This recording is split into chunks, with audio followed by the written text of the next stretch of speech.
Let's start by reviewing our advisors at the beginning of the game. Let's go to them and notice that our main character is currently appointed as the chief advisor everywhere.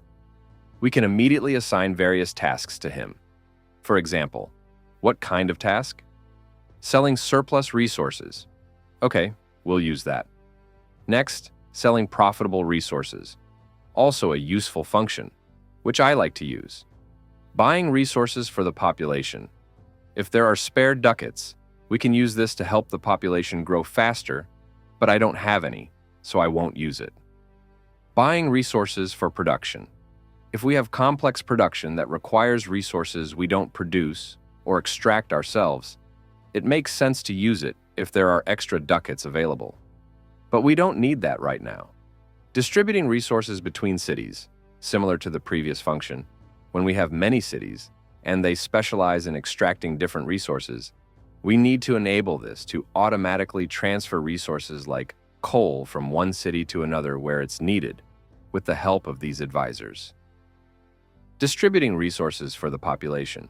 Similar, but this time, it's for the consumption needs of the population rather than production.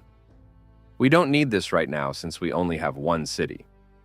Producing the most imported resources. This is generally useful if we want to cover what the population is buying in the market, or what we are buying ourselves, as both count as imports. Producing the most profitable resources. This is something that I think should definitely be enabled if you want to automate your production. Building new buildings where the labor limit has been reached. A useful feature to expand our production capacity automatically. We won't do this manually. The advisor will handle it. Building warehouses if the storage limit is reached. Obviously useful to extract more resources. Researching technologies automatically. For example, once we've studied one technology, the advisor will automatically start researching the next one.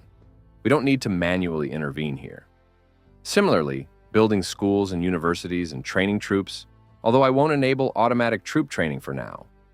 I also won't enable automatic city defense, bandit elimination, or border protection just yet.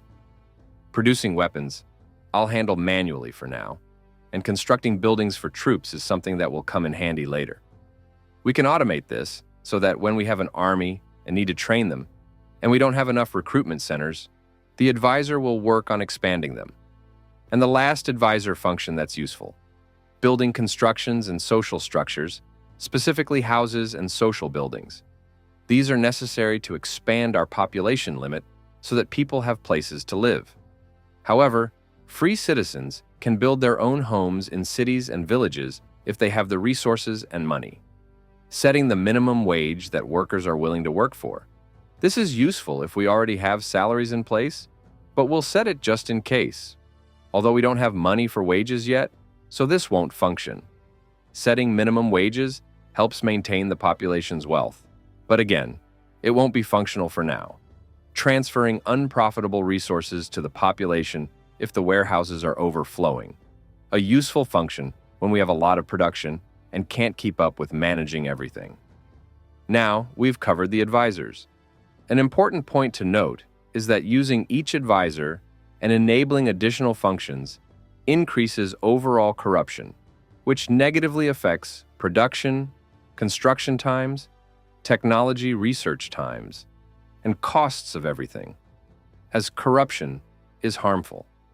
Most importantly, corruption can also cause some laws to stop working, because people just start taking bribes instead. There's a feature called statistics in the game where we can track the economic impact of corruption.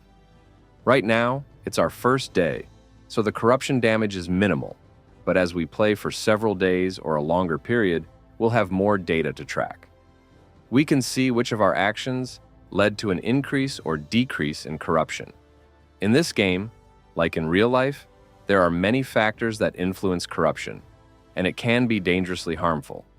Here, it shows the regular damage caused by corruption, and we can use this information to work on reducing it to improve the efficiency of our state.